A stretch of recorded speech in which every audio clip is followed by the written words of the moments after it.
Hello friends, welcome to the new fangle competition classes. आप सभी का स्वागत है आपके अपने YouTube channel new fangle competition classes में। दोस्तों, ये जैसे कि आप सभी को पता है, हमारे चैनल पे आपको सीटेट साइंस पेपर 2 के लिए प्रिपरेशन करवाई जाती है और हमने बेटा ऑलरेडी सिलेबस सारा कवर कर लिया है। हमारी लेक्चर वीडियोस ऑलरेडी आ चुकी हैं। यदि आपने हमारे अभी तक चैनल को नहीं सब्सक्राइब करा है तो सब्सक्राइब कर लीजिए, क्योंकि आपको हमारे चैनल पर मिलने जा रहे हैं सीटेट साइंस के हुए अभी तक के सभी पेपर्स के प्रीवियस ईयर क्वेश्चन पेपर। ठीक है। सो बेटा, ये हमारी पीवाईक्यू की सीरीज चल रही है, जिसमें हमने ऑलरेडी आपके 4 पीवाईक्यू आपके अपलोड कर लिए हैं। आज हमारा 5th डे है, डे 5 है, जिसमें आज हम 6 फरवरी 2023 का पेपर को सॉल्व करेंगे। करेक्ट। तो चलिए स्टार्ट करते हैं हम हमारे आज के पहले क्वेश्चन से। आज का बेटा हमारा पहला क्वेश्चन है, piece of 3 different material wood, metal and glass of equal mass and temperature are removed from a hot oven and dropped into a crushed ice, which will melt more of ice. हमें क्या कहा गया है कि हमें 3 different तरीके के material दिए गए हैं। एक है लकड़ी, एक है मेटल और एक होता है ग्लास। दोनों का मास और टेम्परेचर क्या है, सेम है। ठीक है।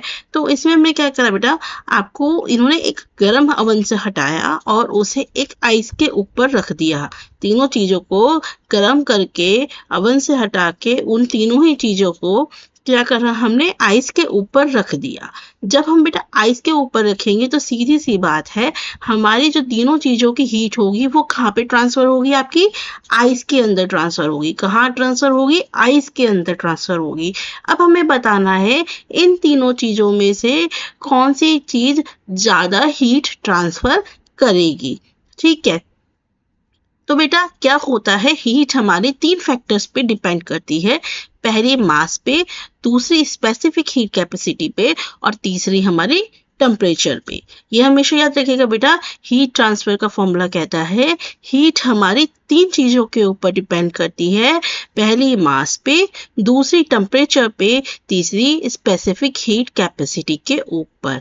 इस क्वेश्चन के अकॉर्डिंग क्या है, आपका मास और टेम्परेचर क्या है, दोनों इक्वल है सभी एलिमेंट्स के, यानी कि सभी मटेरियल के।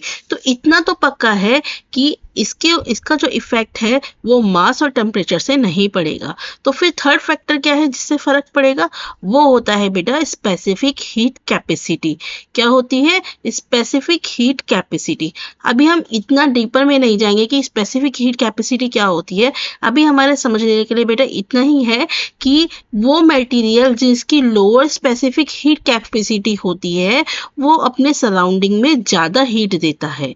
जो मटेरियल जिसकी आपकी स्पेसिफिक हीट कैपेसिटी कम होती है वो ज्यादा हीट छोड़ता है, और जिनकी का ठीक है, तो इनमें से बेटा वो मटेरियल जिसकी स्पेसिफिक हीट कैपेसिटी कम होती है वो है बेटा आपका मेटल। क्या है, metal. So option number 1 will be your answer. चलिए चलते हैं हम हमारे नेक्स्ट क्वेश्चन की तरफ। देखते हैं नेक्स्ट क्वेश्चन में क्या कहा गया है। नेक्स्ट क्वेश्चन में कहा गया है बेटा, you are provided with pink colour China rose solution. देखिए, जब कभी भी बेटा इस तरह के क्वेश्चंस आएंगे तो आपको क्या करना है, आपको पूरा पता होना चाहिए कि हमारे जितने भी इंडिकेटर्स होते हैं वो हमारे एसिड में कैसे रिएक्ट करते हैं, बेस में कैसे रिएक्ट करते हैं और न्यूट्रल में हमारे कैसे रिएक्ट करते हैं। ठीक है। तो यहाँ पे हमें बात की गई है बेटा चाइना रोज सॉल्यूशन की। तो जो चाइना रोज सॉल्यूशन है बेटा वो क्या करता है, आपका एसिड के अंदर डार्क पिंक कलर देता है। याद रखेंगे बेटा, जो चाइना रोज सॉल्यूशन होता है वो क्या करता है, एसिड के अंदर डार्क पिंक कलर देता है। ठीक है। और बेस के अंदर ग्रीन कलर देता है। बेस के अंदर क्या देता है, ग्रीन कलर देता है। और बेटा न्यूट्रल में कलर चेंज नहीं होता, न्यूट्रल में कोई चेंज नहीं आता है। राइट। तो बेटा अब आप बता सकते हैं, अगर आपके पास इतनी इंफॉर्मेशन है, कि आपका सही आंसर क्या होगा। इन्होंने कहा है कि जो पहली टेस्ट ट्यूब है उसके अंदर 2 ड्रॉप ऑफ सोल्यूशन डाला, उसने किसका, ए का, और उसे डार्क पिंक कलर मिला। तो बेटा आपको पता है डार्क पिंक कलर हमें कब मिलेगा, जब हमारा सॉल्यूशन कैसा होगा, एसिडिक होगा। तो बेटा एसिडिक कहाँ है, हमारा ऑप्शन नंबर 3 के अंदर है। So right answer will be option number 3। ठीक है, सेकेंड टेस्ट ट्यूब में उन्होंने बी का सॉल्यूशन डाला, so there is no change in colour, तो वो न्यूट्रल रहा होगा। और जो हमारा थर्ड टेस्ट ट्यूब है उसके अंदर उन्होंने क्या डाला, सी सॉल्यूशन की ड्रॉप्स डाली और उन्हें क्या मिला बेटा, ग्रीन कलर मिला। और हमारे को ग्रीन कलर किस केस में मिलता है, चाइना रॉस सॉल्यूशन के, बेटा हमें वो मिलता है बेस के केस में। किसके केस में मिलते हैं, बेस के केस में। चलिए मूविंग फॉरवर्ड, नेक्स्ट क्वेश्चन, आगे नेक्स्ट क्वेश्चन की तरफ चलते हैं। देखते हैं नेक्स्ट क्वेश्चन में क्या कहा गया है। बेटा ये वाला जो क्वेश्चन है आपका वेस्ट वाटर ट्रीटमेंट प्लांट से आपका क्वेश्चन आया हुआ है, इम्पॉर्टेंट है, इसे थोड़ा सा पढ़ के जरूर जाइएगा। ठीक है, देखिए होता क्या है बेटा, हमारा जो पानी होता है, जो वेस्ट वाटर होता है, वो हमारा कहाँ जाता है, नदियों के अंदर जाता है। ठीक है, अब उसके अंदर बहुत सारे क्या होती हैं, सैंड होती है, ग्रिट्स होती हैं, बहुत सारी चीजें होती हैं। तो बेसिकली होता क्या है, सबसे पहले कि जो हमारा पानी होता है, ठीक है, लार्ज ऑब्जेक्ट होते हैं जैसे कि प्लास्टिक बैग्स, उनको बेटा रिमूव किया जाता है, कैसे, by passing waste water through bar screens. बेटा इस तरीके से बार स्क्रीन्स बनी हुई होती हैं, इस तरीके से बार स्क्रीन्स होती हैं। ठीक है, तो यहाँ पे क्या होता है, हमारा जब पानी यहाँ पे फॉल करता है, तो यहाँ पे फॉल करने से पहले क्या होता है, यहाँ पे हमारे जो प्लास्टिक बैग्स होते हैं उन्हें हटा लिया जाता है, करेक्ट। उसके बाद क्या होता है, हमारा जो वेस्ट वाटर है वो हमारा ग्रिट और सैंड रिमूवल टैंक के अंदर जाता है। अब जो हमारा यहाँ पे पानी बच गया, अब ये कहाँ जाएगा, एक टैंक में जाएगा। यहाँ पे क्या होगा बेटा, आपका सैंड और जो ग्रिट होती है, यानी कि छोटी छोटी सी आपकी जो पेबल्स टाइप से होती हैं, कंकड़ पत्थर वगैरह होते हैं, उस वाले टैंक के अंदर जाएगा। अब जब ये पानी बेटा इस टैंक के अंदर जाएगा तो क्या होगा, हमारी जो सैंड होगी, ग्रिट होगी, पेबल्स होगी, वो क्या होगी बेटा, नीचे आपकी सेटल डाउन हो जाएगी। क्या हो जाएगी, सेटल हो जाएगी। उसके बाद बेटा पानी, जो बचा हुआ पानी है, वो किसमें जाएगा, आपके एक बड़े से टैंक के अंदर जाएगा। कहाँ जाएगा, एक बड़े से टैंक के अंदर जाएगा, with the slope in the middle. इस तरीके से बेटा एक स्लोप होता है। ठीक है, इस तरीके से पानी हमारा कहाँ जाता है, आपका टैंक के अंदर। जो सैंड और ग्रिट है वो तो नीचे बैठ जाती है, और जो पानी है हमारा क्लियर वाटर है, वो इस तरीके से स्लोपिंग पाइप की मदद से हमारे दूसरे टैंक के अंदर जाता है। ठीक है, उसके बाद क्या होता है बेटा, हमारा जो स्लज है इज स्क्रैप्ड आउट। स्लज जो होता है बेटा, गंदा मिट्टी वगैरह जो होती है वो बाहर निकाल दिया जाता है। और स्कीमर क्या करता है कि जो पानी के ऊपर कोई भी ऑयली चीज है, ग्रीसी चीज है, उसे वहां से रिमूव कर देता है। इस तरीके से क्या होता है बेटा, water waste water treatment plant का यूज किया जाता है। तो इसका ऑप्शन क्या होगा बेटा, option number 3 will be your right answer, correct. चलिए हम नेक्स्ट क्वेश्चन की तरफ चलते हैं। नेक्स्ट क्वेश्चन देखते हैं, नेक्स्ट क्वेश्चन में क्या कहा गया है। ओके, सो बेटा नेक्स्ट क्वेश्चन में कहा गया है, the wire forming the free ends of a circuit consisting of a cell. इन्होंने क्या करा है, आपका एक सर्किट बनाया है। ठीक है, इन्होंने कहा है wire forming a free ends of a circuit, एक सर्किट इस तरीके से बेटा एक सर्किट बनाया है। उसके बाद क्या है, इसमें बेटा एक सेल है और इस स्विच है, करेक्ट। तो are connected to the following one after the another. इन्होंने क्या करा है, इस सर्किट के अंदर बेटा दो वायर्स लगाई हैं, वायर ए और वायर बी। समझिए, एक सर्किट तैयार किया गया, इसके अंदर दो वायर लगाई, एक लगाई गई वायर ए, इसे मैं वायर ए मान लेती हूँ, और ये लगाई गई वायर बी, यानी कि इसके बाद ही ये लगाई गई है। तो क्वेश्चन में पूछा गया है, इनमें से कौन सी आपकी कंडीशन सेम सही होगी। More heat will be produce in case of A. देखिए, किसमें हीट प्रोड्यूस होगी उसको समझने के लिए पहले आपको ये समझना पड़ेगा कि जो हमारी बेटा वायर ए है और वायर बी है, दोनों की जो लेंथ है वो तो क्या है, सेम। क्या है, दोनों की जो लेंथ है वो क्या है, सेम है। ठीक है, अब हीट देखिए, वायर के अंदर हीट कब प्रोड्यूस होती है, पहले तो ये समझिए वायर के अंदर हीट क्यों प्रोड्यूस होती है।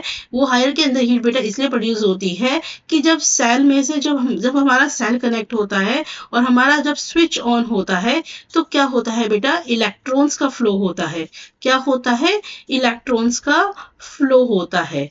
ठीक है, अब क्या होता है बेटा, ये जो इलेक्ट्रॉन्स होते हैं आपका क्या होती हैं, इस वायर में से भी होकर गुजरेंगे, जब हमारा स्विच ऑन हो जाएगा तो ये इलेक्ट्रॉन्स हमारे इस वायर में से भी गुजरेंगे। एक प्रॉपर्टी होती है बेटा वायर की जिसको बोलते हैं रेजिस्टेंस। क्या होती है? रेजिस्टेंस। रेजिस्टेंस होती है प्रॉपर्टी रेजिस्ट करने की, प्रॉपर्टी टू रेजिस्ट। रेजिस्ट मतलब रोकने की प्रॉपर्टी। रेजिस्टेंस कहता है कि मेरे में से जो जाने वाला इलेक्ट्रॉन है मैं उसको रोकने की कोशिश करता हूँ। क्या करता है ये रेजिस्टेंस की प्रॉपर्टी? जो हमारे वायर हैं, वायर में से आपका क्या हो रहा है बेटा, जो इलेक्ट्रॉन का फ्लो हो रहा है वो उसे रोकने की कोशिश करता है। तो बेटा ये रेजिस्टेंस जो होता है ये आपके दो फैक्टर्स पे, बेसिकली तीन फैक्टर्स पे डिपेंड करता है, रो आर बाय ए। तो मैं कह सकती हूँ बेटा R is equal to L by A, यानी कि आपके दो चीजों पे डिपेंड करता है, लेंथ पे और एरिया पे। किस पे डिपेंड करता है? लेंथ पे और एरिया पे। तो इस केस के अंदर क्या है बेटा, लेंथ हमारी दोनों में सेम है तो हमारा यहाँ पे डिपेंड नहीं करेगा। हाँ, एरिया दोनों का अलग है। तो बेटा रेजिस्टेंस क्या है? इनवर्स प्रोपोर्शनल है किससे? ए से। तो अब ये क्या कहता है बेटा, जिसका एरिया ज्यादा होगा उसका रेजिस्टेंस क्या होगा? कम होगा। जिसका एरिया ज्यादा होगा उसका रेजिस्टेंस कम होगा। और जिसका बेटा रेजिस्टेंस कम होगा वहां पे हीट कम प्रोड्यूस होगी। जिसका रेजिस्टेंस कम होगा वहां पे हीट प्रोड्यूस वहां ज्यादा होगी। क्यों होगी बेटा? वो इसलिए होगी क्योंकि वो रेजिस्टेंस क्या करता है? इलेक्ट्रॉन को रोकने की कोशिश करता है। और अगर बेटा इलेक्ट्रॉन्स रुक ही नहीं रहे तो हीट कहाँ से प्रोड्यूस होगी? ठीक है, तो सीधी सी बात है बेटा, जिसका एरिया ज्यादा उसमें हीट ज्यादा प्रोड्यूस होगी और जिसका एरिया कम उसमें हीट प्रोड्यूस हमारी कम होगी, सॉरी ज्यादा होगी। और जिसका एरिया कम है उसके अंदर हीट क्या होगी? आपकी ज्यादा प्रोड्यूस होगी। और जिसका एरिया ज्यादा है उसमें हीट क्या होगी? आपकी कम प्रोड्यूस होगी। तो बेटा इस केस में एरिया क्या है? एरिया किसका है हमारा? देखिए, एरिया आपका जो वायर ए है, वायर ए के अंदर बेटा एरिया क्या है? 3 है। तो सीधी सी बात है, इसका रेजिस्टेंस कैसा है? ज्यादा है। रेजिस्टेंस इसका ज्यादा है। और इसका बेटा रेजिस्टेंस ज्यादा है, इसका मतलब इस वायर के अंदर जो करंट है उसको फ्लो करने की, उसको रोकने की जो क्षमता है वो भी ज्यादा है।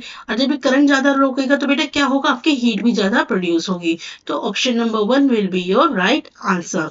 चलिए चलते हैं नेक्स्ट क्वेश्चन की तरफ। आई होप बच्चों आपको समझ में आ रहा होगा कि हम क्या चीज पढ़ रहे हैं। मैं बहुत धीरे धीरे पढ़ा रही हूँ, इसलिए पढ़ा रही हूँ सो दैट आपके दिमाग में एक एक कंसेप्ट अच्छे से जा सके।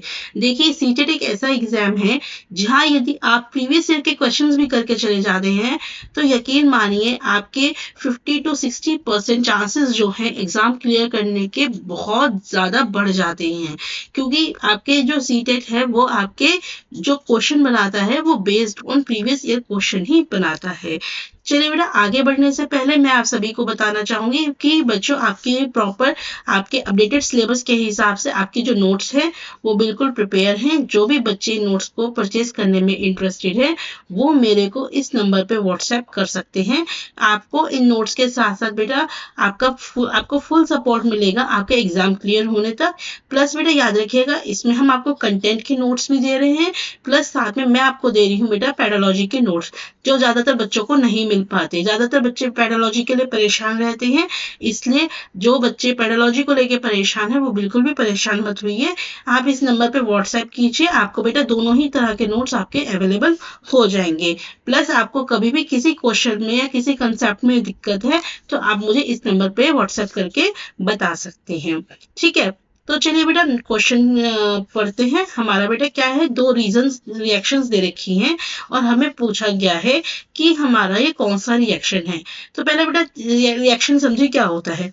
यदि मेरे पास दो एलिमेंट है A प्लस B और इससे मेरा एक नया कंपाउंड बन रहा है AB, तो बेटा ऐसे रिएक्शन को हम क्या बोलते हैं? Combination reaction. इन दोनों से मिलकर जो नया कंपाउंड बन रहा है, ठीक है, AB, इस रिएक्शन को हम बोलते हैं कॉम्बिनेशन रिएक्शन। ठीक है, एक मान लीजिए बेटा डिस्प्लेसमेंट रिएक्शन क्या होता है। मान लीजिए A प्लस बी सी, इस तरह का बेटा कोई हमारे पास एक एलिमेंट है, एक ये एलिमेंट है। अब ये क्या है बेटा, ये A एलिमेंट हमारा स्ट्रॉन्ग एलिमेंट है, किससे? B से। और इसने क्या करा बेटा, B को अपने रिएक्शन से हटा दिया और अपने बना दिया क्या? BAC। तो क्या हुआ, इसने इसको डिस्प्लेस करा इसकी जगह से, तो हमारा एक नया बन गया AC। तो बेटा इस तरह के रिएक्शन को हम बोलते हैं डिस्प्लेसमेंट रिएक्शन। क्या बोलते हैं? Displacement reaction. तो अब देखते हैं हमारे को क्या पूछा गया है। सबसे पहले कहा गया है बेटा रिएक्शन 1 के लिए, ठीक है, किसके लिए कहा गया है, रिएक्शन 1 के लिए। तो ये कहते हैं बेटा quicklime reacts with water to produce slaked lime. ये कहते हैं क्विकलाइम यानी कि कैल्शियम ऑक्साइड जो है बेटा आपका वो क्या कर रहा है, कंबाइन हो रहा है किसके साथ, आपका वाटर के साथ, और क्या बना रहा है आपका बेटा, आपका बना रहा है स्लेट लाइम। तो देखिए बेटा क्विकलाइम को पहले याद रखिएगा बेटा कैसे बोलते हैं, कैल्शियम ऑक्साइड। कैल्शियम ऑक्साइड क्या कर रहा है, पानी के साथ मिलके हमारा क्या बना रहा है, एक नया कंपाउंड बना रहा है, क्या, कैल्शियम हाइड्रोक्साइड, या फिर जिसे हम बोल सकते हैं स्लेट लाइम। ये क्या है हमारा, स्लेट लाइम। तो बेटा अब आप बता सकते हैं ये कौन सी रिएक्शन है, दिस इज योर बेटा कॉम्बिनेशन रिएक्शन। क्या है ये, कॉम्बिनेशन रिएक्शन। इसमें क्या है, एलिमेंट ए ये है, एलिमेंट बी ये है, और हमें कंपाउंड क्या मिल रहा है, ए बी। तो बेटा ये कौन सा रिएक्शन है, कॉम्बिनेशन रिएक्शन। अब ये क्या कहते हैं बेटा कि जो स्लेट लाइम है यानी कि कैल्शियम हाइड्रोक्साइड, ठीक है, प्लस किसके साथ रिएक्ट कर रहा है बेटा, वो कार्बन डाइऑक्साइड के साथ रिएक्ट कर रहा है, ठीक है, और क्या प्रोड्यूस कर रहा है, लाइमस्टोन। क्या प्रोड्यूस कर रहा है, limestone, that is calcium carbonate plus water. तो बेटा ये किस तरह का रिएक्शन है, देखिए यहाँ पे कोई डिस्प्लेसमेंट तो हो नहीं रहा, ठीक है, ये दो एलिमेंट्स हैं जो मिलके क्या बना रहे हैं, एक नया कंपाउंड बना रहे हैं जो कि क्या है हमारा लाइमस्टोन। क्या है, लाइमस्टोन। तो बेटा ये वाले रिएक्शन भी कैसी रिएक्शन है, हमारी कॉम्बिनेशन रिएक्शन। तो हमारे पास बेटा जो दोनों ही रिएक्शन दी हुई हैं ये कैसी रिएक्शन है, हमारी कॉम्बिनेशन रिएक्शन। सो बेटा option number 1 will be your right answer. चलिए नेक्स्ट क्वेश्चन की तरफ चलते हैं। नेक्स्ट क्वेश्चन में देखते हैं क्या कहा गया है। Read the statement given below and choose the correct option.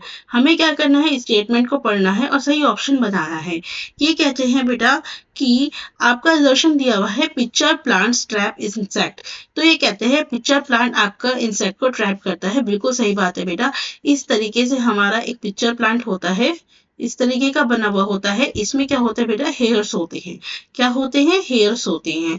तो क्या होता है, जैसे ही कोई इंसेक्ट इसके पास आता है तो वो इनके हेयर्स में फंस जाता है और ये क्या करता है, अपना ढक्कन फिर बंद कर लेता है और इस जो इंसेक्ट का है इसका जूस को सिक्रीट कर लेता है। इसका जूस अपने डाइजेस्टिव सिस्टम की मदद से क्या करता है, इसका जूस ले लेता है। ये कहते हैं pitcher plants does not have chlorophyll to prepare its food. ऐसा नहीं है बेटा, पिक्चर प्लांट्स के अंदर क्लोरोफिल होता है अपने फूड को प्रिपेयर करने के लिए। तो अब आप सोचेंगे कि जब उसके पास क्लोरोफिल होता है अपने फूड को प्रिपेयर करने के लिए तो उसे इंसेक्ट्स को ट्रैप करने की क्या जरूरत है, राइट। आपके दिमाग में यही आएगा कि भैया जब वो फूड प्रिपेयर कर सकता है तो इंसेक्ट क्यों ट्रैप कर रहा है। तो बेटा क्या होता है कि जिस जगह पर ये पिक्चर प्लांट उगता है वहां पे क्या होता है, नाइट्रोजन की कमी हो जाती है। कौन से एलिमेंट की कमी हो जाती है, नाइट्रोजन की कमी हो जाती है, जिसकी वजह से क्या होता है, ये क्या करता है बेटा, इंसेक्टिवोरस प्लांट्स में आता है। ये हमारा पिक्चर प्लांट याद रखिएगा, ये कैसा कहलाता है, इंसेक्टिवोरस प्लांट होता है। तो ये जो इंसेक्ट्स को ट्रैप करता है अपने हेयर्स के अंदर बेटा, तो ये इन जो इंसेक्ट्स है इनसे कौन सा एलिमेंट लेता है, नाइट्रोजन। क्या लेता है बेटा, नाइट्रोजन गैस को ये आपका लेता है अपनी रिक्वायरमेंट को पूरा करने के लिए, ठीक है। तो बेटा इसका आंसर क्या होगा, A is true and R is false। चलिए नेक्स्ट क्वेश्चन की तरफ चलते हैं। देखिए नेक्स्ट क्वेश्चन में क्या कहा गया है। नेक्स्ट क्वेश्चन में कहा गया है a compound X reacts with zinc to produce A. ये कहते हैं कंपाउंड एक्स है जो जिंक के साथ रिएक्ट करता है और क्या प्रोड्यूस करता है, A plus hydrogen gas, but on reaction with di hydrochloric acid. ये कहते हैं लेकिन जब मैं इसका डाई हाइड्रोक्लोरिक एसिड के साथ आपका रिएक्शन कराती हूँ तो ये क्या करता है बेटा, पानी निकालता है। तो X क्या होगा, हमें पूछा गया है इसके अंदर X क्या होगा। तो आपको यहाँ पे समझने वाली बात क्या है कि अगर आपका क्या है बेटा, कोई भी चीज होगी, ठीक है, ये एसिड है, क्या है, ये एसिड है। हमें एक बात पता है बेटा, एसिड प्लस बेस मिलके क्या देते हैं, सॉल्ट प्लस वाटर। इतना तो याद है सबको, एसिड और बेस मिलके हमें क्या देते हैं, सॉल्ट प्लस वाटर। तो बेटा ये जो एक्स एलिमेंट है वो क्या होगा, कोई बेस होगा, क्योंकि ये क्या है, एसिड है। तो इतना तो मुझे पता चल गया कि ये क्या होगा, मेरा कोई बेस होगा। तो इसमें बेटा हमारे दो बेस हैं, सोडियम हाइड्रोक्साइड और आपका पोटेशियम हाइड्रोक्साइड। ये दोनों ही ऑप्शन क्या है, सही है, लेकिन आपके जो एग्जाम में एग्जामिनर ने दोनों को ही माना था। ठीक है, चलिए नेक्स्ट क्वेश्चन की तरफ चलते हैं। नेक्स्ट क्वेश्चन में क्या कहा गया है, a container A contains 10 liter of water whereas container B contains 10 liter of mustard oil। ये कहते हैं कि कंटेनर A है जिसमें 10 लीटर क्या है, पानी, और एक कंटेनर B है जिसमें 10 लीटर क्या है, मस्टर्ड ऑयल। ठीक है, the water in both the container is initially at 40 degree Celsius. जो दोनों इसमें जो बेटा आपका वाटर था इनिशियली क्या था, 40 डिग्री सेल्सियस पे था। अब दोनों को हीट करा गया 70 डिग्री सेल्सियस तक। तो विच of the following statement is true. तो इनमें से बेटा कौन सा स्टेटमेंट क्या होगा, आपका ट्रू होगा। तो बेटा याद रखेंगे कि जो हमारा पानी होता है वो क्या करता है, ज्यादा हीट ट्रांसफर करता है। ठीक है, जो पानी होता है, ये इन्होंने कहा है ना कि हमारे इसमें 10 लीटर पानी है, बी के अंदर क्या है, 10 लीटर ऑयल है। पानी जो है, पानी अब the water in both the container is initially क्या था, 40 डिग्री सेल्सियस पे था। दोनों ही कंटेनर्स को क्या किया गया, हीट करा गया। एक में तो ऑयल है ही पानी के साथ, ठीक है, और उसके साथ क्या है आपका, एक में वाटर है, सिर्फ वाटर है, तो दोनों को हीट किया गया। तो कौन सा स्टेटमेंट आपका सही होगा। तो बेटा क्या होगा, more heat will be transferred in A. तो बेटा ज्यादा हीट कहाँ पे ट्रांसफर होगी, आपकी ए के अंदर होगी। ठीक है, किसकी वजह से बेटा, स्पेसिफिक हीट कैपेसिटी की वजह से, जो हमने पीछे भी आपका पढ़ा था। तो पानी की जो स्पेसिफिक हीट कैपेसिटी होती है वो कैसी होती है बेटा, आपकी ज्यादा होती है। ठीक है, जो बेटा पानी की स्पेसिफिक हीट कैपेसिटी होती है वो आपकी 4.18 जूल ग्राम डिग्री सेल्सियस होती है, जबकि आपकी जो मस्टर्ड ऑयल है बेटा उसकी क्या होती है, 1.67 जूल ग्राम पर डिग्री सेल्सियस होती है। इस वजह से जो वाटर है बेटा वो क्या करेगा, ज्यादा हीट ट्रांसफर होगी, किसमें, आपके वाटर के अंदर। नेक्स्ट क्वेश्चन की तरफ चलते हैं, देखते हैं नेक्स्ट क्वेश्चन में क्या कहा गया है। Shikha looked at the lower surface of leaf. Shikha क्या करती है, जो लोअर सरफेस होता है बेटा लीफ का उसको देखती है। This is your leaf. ठीक है, ये लोअर सरफेस को देखती है थ्रू अ माइक्रोस्कोप, माइक्रोस्कोप की मदद से, और क्या करती है बेटा, छोटी छोटी ओपनिंग्स को देखती है। तो ये जो बेटा ओपनिंग्स होती हैं वो क्या होती है, तो देखिए बेटा जो ये ओपनिंग्स होती हैं वो कुछ इस तरीके से दिखाई देती हैं, और इनको हम क्या बोलते हैं, स्टोमेटा। क्या बोलते हैं, स्टोमेटा। ठीक है, नेक्स्ट क्वेश्चन। नेक्स्ट क्वेश्चन देखिए बेटा, फिल इन द ब्लैंक्स है, आपको बताना है कि यहाँ पे कौन सा सॉल्ट आया होगा। ठीक है, सॉल्ट बताना है। अब जैसे यहाँ पे सॉल्ट कौन सा है, यहाँ पे मैग्नीशियम नाइट्रेट। बेटा मैग्नीशियम नाइट्रेट हमारा किससे मिलके बना होगा, नाइट्रेट की इन्होंने बेटा ऑलरेडी बता दिया, एसिड का फॉर्मूला ये है। तो सीधी सी बात है कि बेटा मैग्नीशियम मिला होगा साथ में। क्या मिला होगा, मैग्नीशियम मिला होगा। ठीक है, अब मैग्नीशियम कौन सा, अब देखिए है तो मैग्नीशियम सारे, अब आपको यहाँ समझना होगा, बताना होगा बेटा मैग्नीशियम कौन सा। तो यहाँ पे बेटा मैग्नीशियम हाइड्रोक्साइड बनता है। मैग्नीशियम हाइड्रोक्साइड प्लस आपका नाइट्रेट मिलके क्या बनता है बेटा, आपका मैग्नीशियम नाइट्रेट बनता है। तो option number 4 will be your right answer. उसी तरीके से बेटा जो पोटेशियम सल्फेट है वो किससे बनता है, पोटेशियम सल्फेट बनता है पोटेशियम हाइड्रोक्साइड प्लस आपका सल्फ्यूरिक एसिड से मिलके बनता है। कैल्शियम नाइट्रेट बेटा हमारा किससे बनता है, कैल्शियम हाइड्रोक्साइड प्लस आपका नाइट्रेट से मिलके आपका ये बनता है। तो option number 4 will be your right answer. Next question की तरफ चलते हैं।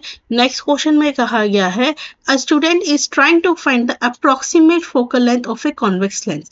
ये एक क्या है, ये कॉन्वेक्स लेंस है। ठीक है, अब उसे क्या करना है बेटा, एक स्टूडेंट है वो क्या कोशिश कर रहा है कि मुझे इस लेंस की फोकल लेंथ पता चल जाए। अब सीधी सी बात है बेटा, फोकल लेंथ इसकी दो जगह होती है, एक तो बिहाइंड और एक आपकी in front of a mirror. ठीक है, in front of a lens. सीधी सी बात है बेटा, दो जगह होती है फोकल लेंथ, एक तो यहाँ पे और एक यहाँ पे। ठीक है, तो वो क्या कर रहा है बेटा, इस आपके लेंस की मदद से एक बिल्डिंग देखने की कोशिश कर रहा है। ठीक है, वो क्या कर रहा है, बिल्डिंग देखने की कोशिश कर रहा है, लेकिन जो इमेज है वो कैसी है बेटा, ब्लर है, साफ दिखाई नहीं दे रही। तो उसे क्या करना चाहिए क्लियर इमेज के लिए? तो बेटा सीधी सी बात है कि आपका जो लेंस है वो आपके प्रॉपरली नहीं रखा हुआ, इसी वजह से आपको क्या दिख रही है, इमेज ब्लर दिख रही है। जैसे ही हमारा क्या होगा बेटा, हम इस लेंस को आगे या पीछे मूव करेंगे तो इसकी जो इमेज है बेटा वो कहाँ बनेगी, फोकस पे बनेगी। कहाँ बनेगी, फोकस पे बनेगी, और हमारे को ये इमेज क्लियर दिखने लगेगी। तो बेटा हमारा सही आंसर क्या होगा, लेंस को हम क्या करेंगे, या तो उससे दूर, वॉल से दूर लेके जाएंगे या वॉल के पास लेके जाएंगे, डिपेंड करता है हमारा जो लेंस है वो कहाँ पर है। तो एक केस में क्या होगा, आपकी जो इमेज है बेटा वो आपकी लेंस के पीछे बनेगी और एक केस में लेंस के आगे बनेगी। तो हम दोनों ही चीजें इसमें कर सकते हैं। तो option number 3 will be your right answer. चलिए नेक्स्ट क्वेश्चन की तरफ चलते हैं। नेक्स्ट क्वेश्चन में कहा गया है, which of the following correctly describes the process of nutrition in ruminants. बेटा रूमिनेंट्स के अंदर प्रोसेस ऑफ न्यूट्रिशन पूछा गया है। सो बेटा you must be aware that ruminants कौन होते हैं, रूमिनेंट्स होते हैं घास चरने वाले जो एनिमल्स होते हैं, वो उनको हम क्या बोलते हैं, रूमिनेंट्स बोलते हैं। तो याद रखिएगा बेटा, रूमिनेंट्स का जो प्रोसेस ऑफ न्यूट्रिशन है वो हमारे न्यूट्रिशन के प्रोसेस से थोड़ा अलग होता है। वो कैसे होता है, हम क्या करते हैं, सबसे पहले फूड को माउथ में डालते हैं और हमारा फूड क्या होता है बेटा, च्यू करते हैं, उसके बाद वो हमारा इसोफेगस से होकर स्टमक के अंदर जाता है। लेकिन ऐसा हमारा रूमिनेंट्स के केस में नहीं होता। रूमिनेंट्स जैसे कि काउ, डियर, ग्रास, मतलब जो भी हमारे ग्रास खाने वाले एनिमल्स होते हैं बेटा, वो सभी हमारे रूमिनेंट्स के अंदर आते हैं। तो इनके अंदर डाइजेशन कैसे होता है, ये क्या करते हैं, सबसे पहले जो हमारा फूड होता है, जो भी हमारा फूड का पार्टिकल होता है, ये क्या करते हैं, इसको पूरा का पूरा स्वेलो कर लेते हैं। क्या करते हैं बेटा, ये पूरा का पूरा आपका स्वेलो कर लेते हैं। जब ये बेटा स्वेलो करते हैं तो इनके जो स्टमक में क्या होता है, एक ऐसा बैक्टीरिया होता है जो क्या करता है, वहां पे आपका पार्शियल डाइजेशन कर देता है फूड का। क्या करता है बेटा, ये पार्शियल डाइजेशन करता है फूड का, और इसको हम क्या बोलते हैं, कड। क्या बोलते हैं, कड। ये जो बन जाता है ना बेटा पार्शियल डाइजेशन के बाद फूड, वो होता है कड। अब क्या होता है बेटा, ये जो कड होता है थोड़ी थोड़ी मात्रा के बाद क्या आता है, ये इनके मुंह के अंदर आता है। कहाँ आता है, आपके इनके मुंह में आता है। अब ये जो मुंह में आता है तो बेटा अभी थोड़ा थोड़ा कर क्या करते हैं, च्यू करते हैं, और उनके मुंह के अंदर ही उसका क्या होता है, कंप्लीट डाइजेशन होता है। इस तरीके से आपने देखा होगा बेटा कि आप जो एनिमल्स होती हैं, जब घास चरती हैं काऊ वगैरह, तो वो हमेशा अपना मुंह चलाती रहती हैं। तो ऐसा क्यों होता है, ऐसा इसलिए ही होता है क्योंकि उन्होंने फूड सारा का सारा स्वेलो कर लिया, उनके स्टमक में गया, वहां पे जाके एक बैक्टीरिया होता है, उसने क्या करा, पार्शियल डाइजेशन करा फूड का। अब वो क्या बन गया, कट बन गया। अब एनिमल के मुंह में वो कट धीरे धीरे करके आता रहता है और वो उसे च्यू करती रहती है, और इस तरीके से उनका कंप्लीट डाइजेशन हो जाता है। ठीक है, सो बेटा option number 3 will be your right answer. Next question की तरफ चलते हैं, देखते हैं नेक्स्ट क्वेश्चन में क्या कहा गया है। नेक्स्ट क्वेश्चन में कहा गया है, a girl brings a positively charge rod and a negatively charge rod one by one near a very thin stream of water dripping from a tap. बेटा इस तरीके से टैप थी, ठीक है। अब यहाँ पे क्या हुआ बेटा, जो पानी है वो निकल रहा है, इस तरीके से एक पतली सी धारा से निकल रही है। एक लड़की आई, उसने कहा कि मैं एक बार पॉजिटिवली चार्ज रोड लेके जाऊंगी और एक बार नेगेटिवली चार्ज रोड लेके जाऊंगी इस पानी के पास। तो अब हमें बताना है कि हमारा ये जो पानी है वो बेटा किस डायरेक्शन के अंदर आपका बैंड होगा। तो बेटा आपको एक बात याद रखनी है, जो हमारा पानी होता है वो कैसा होता है, डाइपोलर होता है।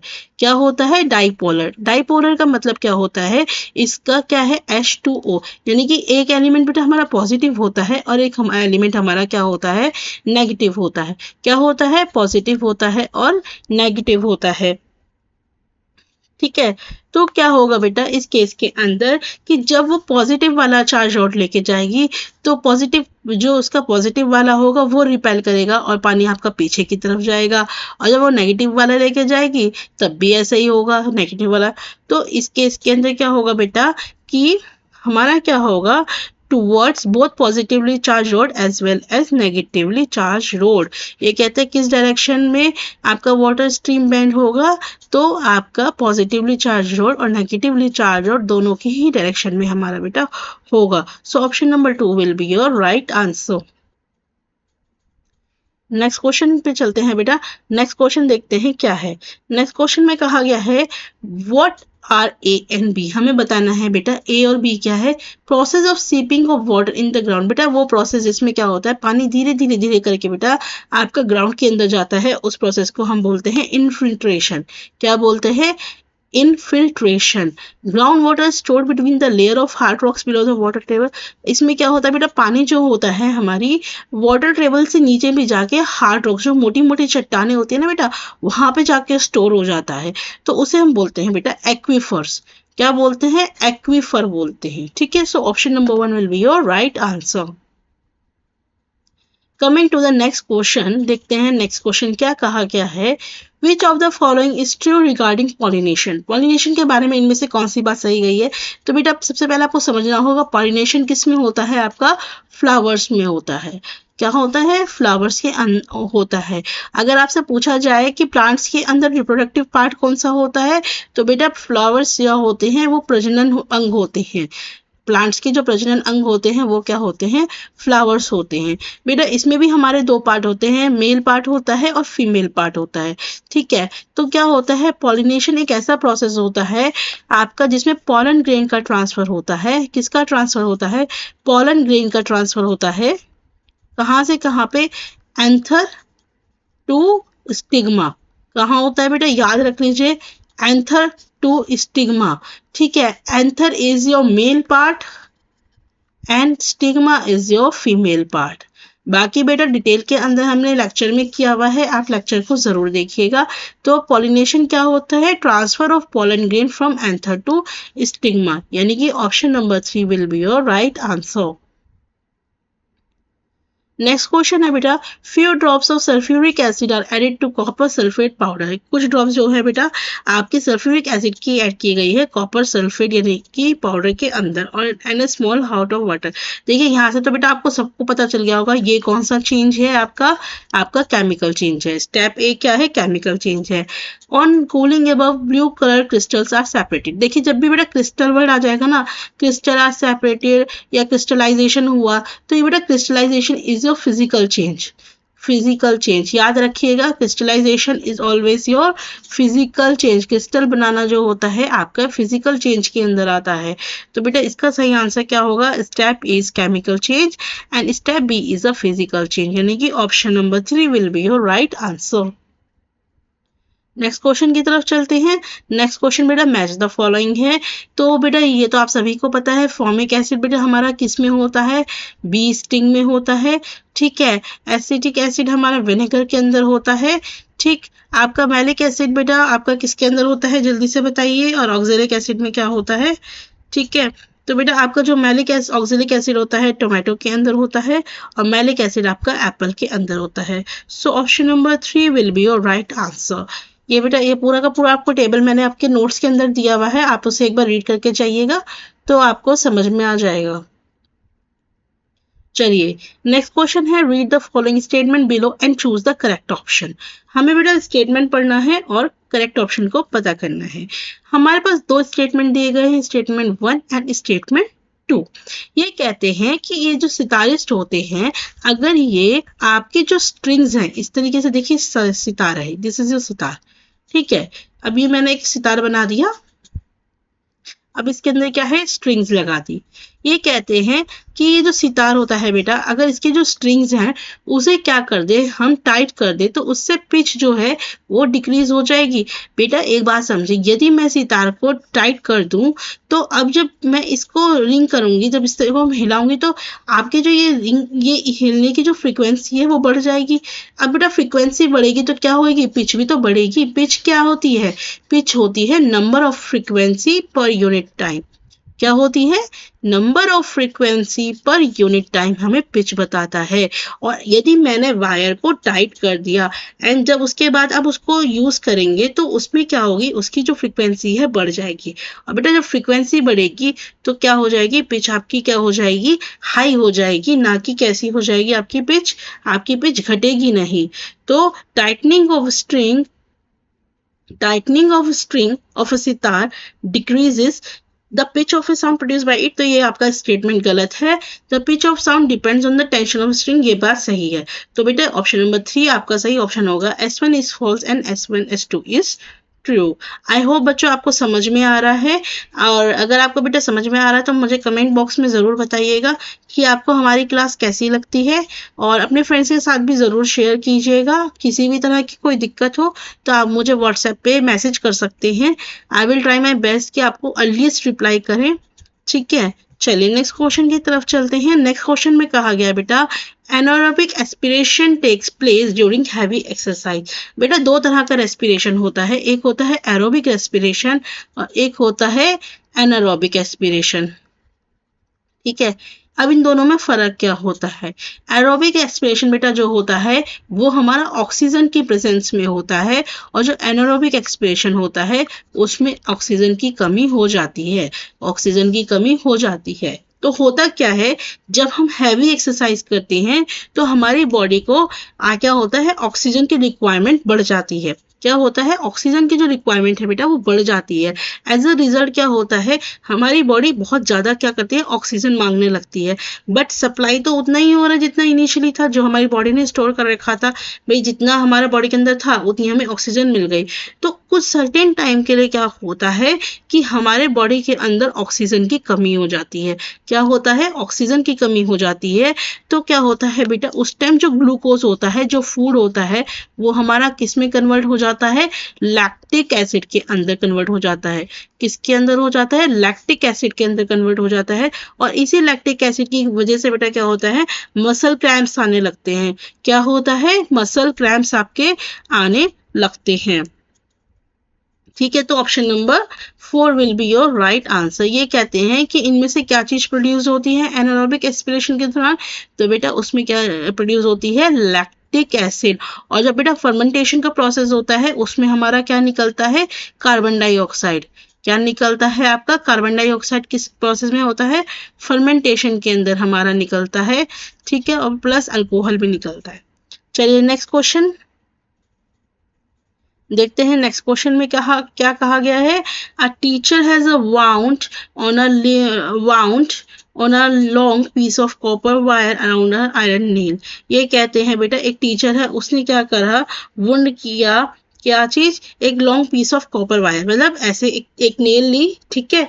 इसके ऊपर क्या करा उसने, कॉपर वायर को लपेट दिया। अब क्या हुआ, इसके जो एंड्स थे वायर के, उसे एक सेल के थ्रू एक स्विच, मतलब एक सर्किट बना लिया उन्होंने।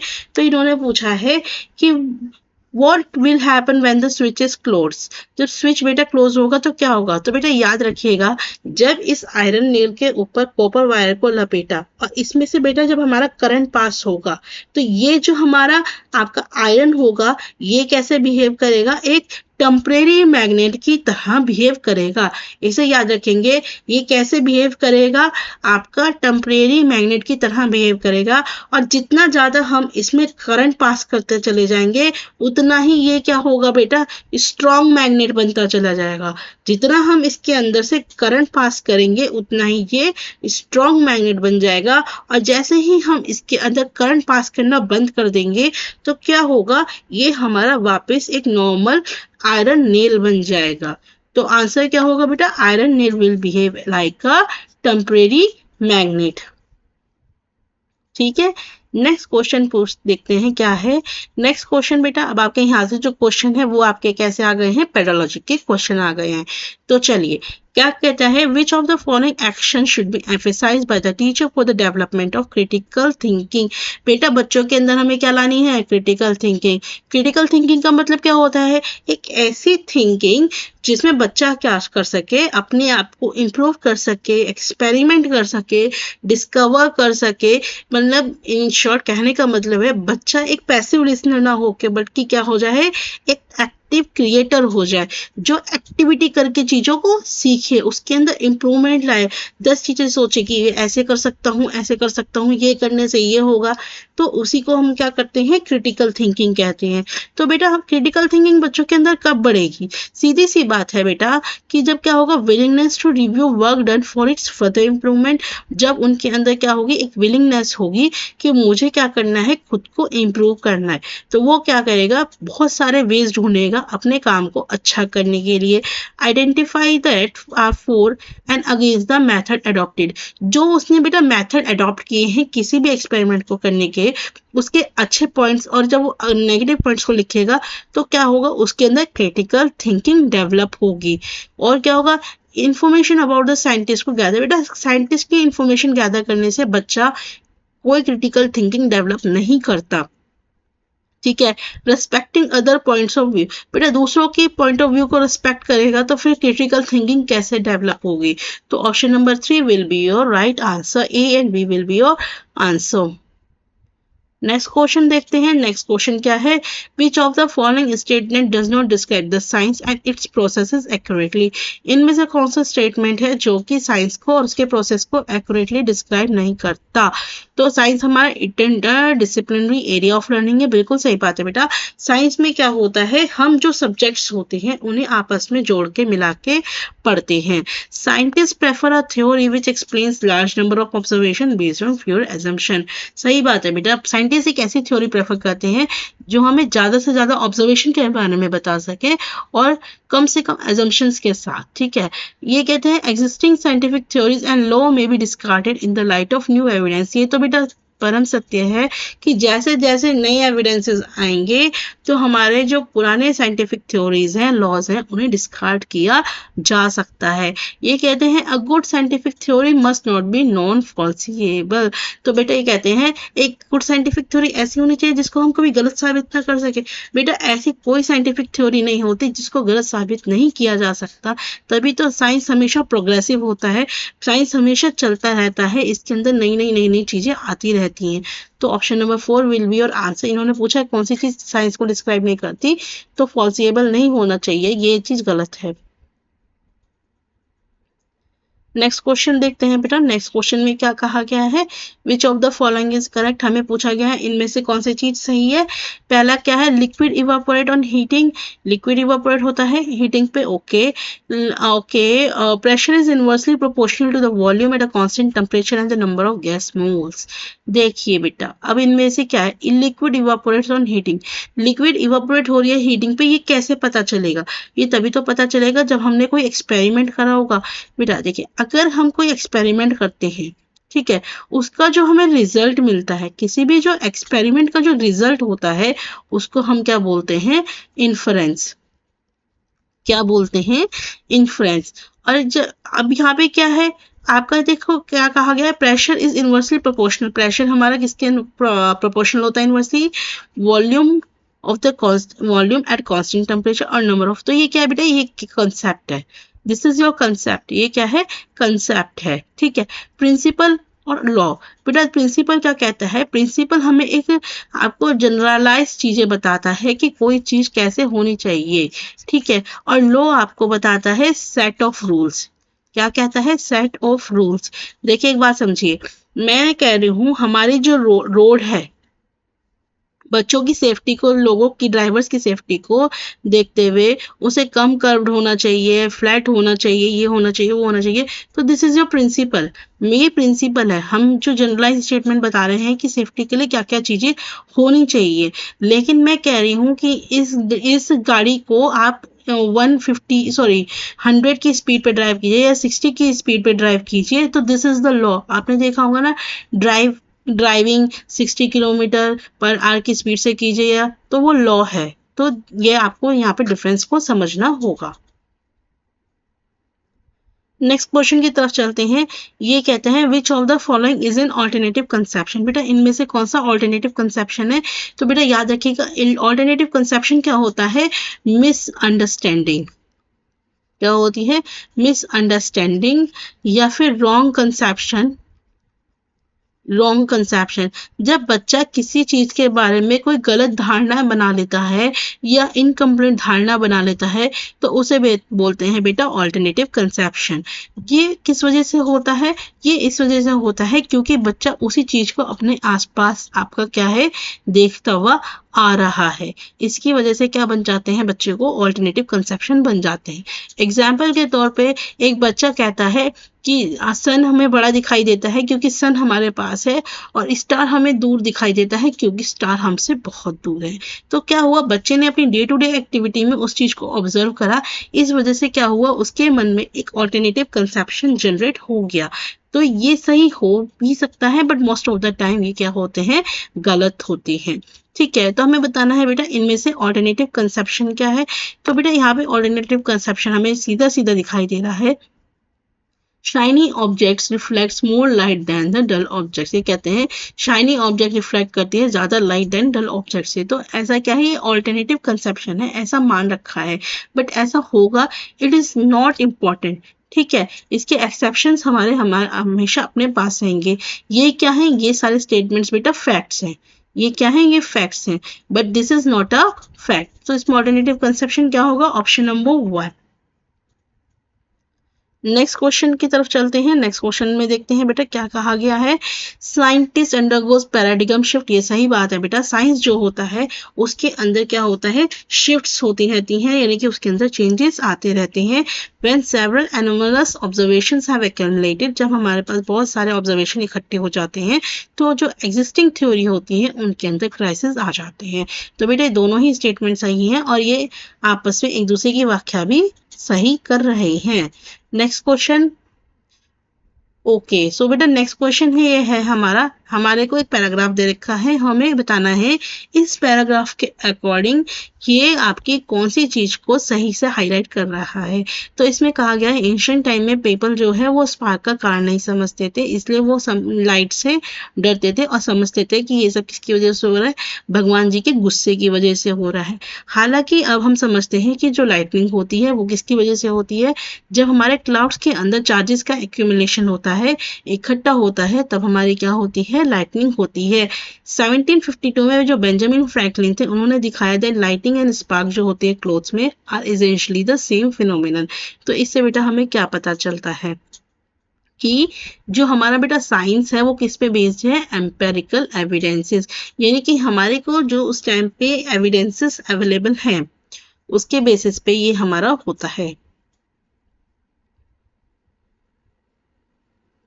चलिए नेक्स्ट क्वेश्चन देखते हैं। नेक्स्ट क्वेश्चन में क्या कहा गया है, which of the following activities would be helpful for you to inculcate scientific temper among the students. बच्चे को क्या करना है बेटा, साइंटिफिक टेम्पर इनकलकेट करना है, साइंटिफिक दिमाग लाना है बच्चों के अंदर। तो बेटा सीधी सी बात है, जैसे मैंने अभी बताया, बच्चों के अंदर साइंटिफिक दिमाग कब आएगा, जब उनका दिमाग क्या होगा, एक्टिवली प्रोसेस होगा।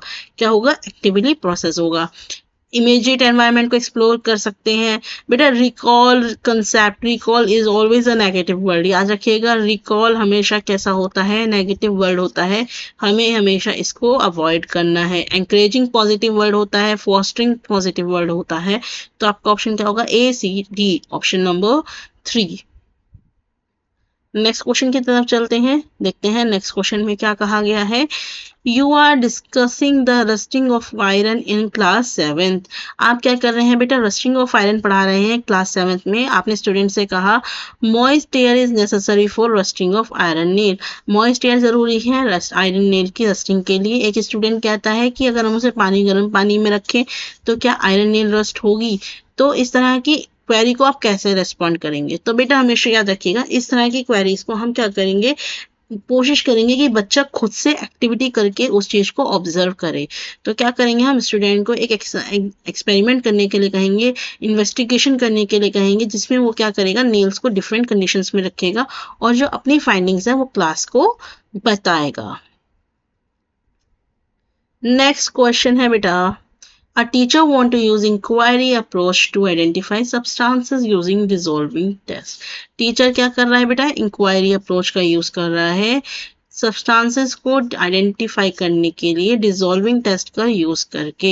तो बेटा करेक्ट सीक्वेंस क्या होगी, करेक्ट सीक्वेंस बेटा क्या होगी, सबसे पहले स्टूडेंट क्या करेगा, एक एनिमेशन देखेगा समझने के लिए कि सब्सटेंसेस जो होते हैं क्या होते हैं, डिफरेंट एटम्स के बने हुए होते हैं, इसलिए वो डिफरेंटली डिसॉल्व होती हैं।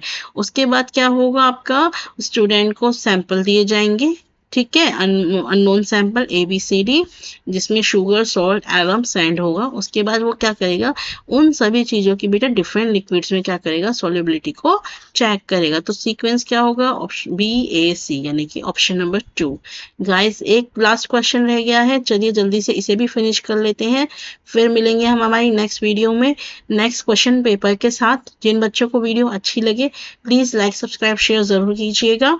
और अगर किसी भी बच्चे को नोट्स चाहिए तो मुझे वो इस नंबर पे व्हाट्सएप कीजिए, बेटा बहुत ही अच्छे नोट्स हैं, आप वैल्यू फॉर मनी नोट्स हैं। आप अगर एक बार नोट्स को पढ़ लेंगे तो आपको कहीं से कहीं तक कोई दिक्कत नहीं आएगी, घंटों घंटों के लेक्चर्स देखने की बिल्कुल ज़रूरत नहीं है, सिर्फ नोट्स आपके लिए सफिशेंट है। PYQ कीजिए, नोट्स कीजिए, आई प्रॉमिस आपके बेटा आउट ऑफ 20 अबव ही आपके पेपर के अंदर आएंगे, ठीक है, ज़्यादा भी आ सकते हैं, आउट ऑफ 30 भी आ सकते हैं, बट मैं आपको मिनिमम टारगेट बता रही हूँ कि 20+ तो बेटा आपके आएंगे ही आएंगे अगर आप नोट्स को पढ़ते हैं और प्रीवियस ईयर के क्वेश्चंस को करके जाते हैं। चलिए देखते हैं जल्दी से बेटा, लास्ट क्वेश्चन रह गया आज की क्लास का, which of the following does not characterize a democratic science classroom. इनमें से बेटा कौन सी चीज़ है जो डेमोक्रेटिक साइंस क्लासरूम की कैरेक्टरिस्टिक नहीं है। तो क्या है बेटा इसमें से, safe space for student to express themselves, ये तो डेमोक्रेटिक है। Play role of moral authority to maintain discipline, बेटा हमें मोरल अथॉरिटी नहीं बनना, हमें बच्चों को डिसिप्लिन नहीं सिखाना, हमें बच्चों को क्या करना है, एक्टिवेट करना है, उनके अंदर की जो क्यूरियोसिटी है उसे जगाना है और बच्चों को इंकलकेट करना है कि वो ज़्यादा से ज़्यादा एक्टिविटी में इन्वॉल्व रहे, ठीक है। So guys this is all, video अच्छी लगे तो लाइक, सब्सक्राइब, शेयर कीजिएगा, मिलेंगे नेक्स्ट वीडियो में, थैंक यू।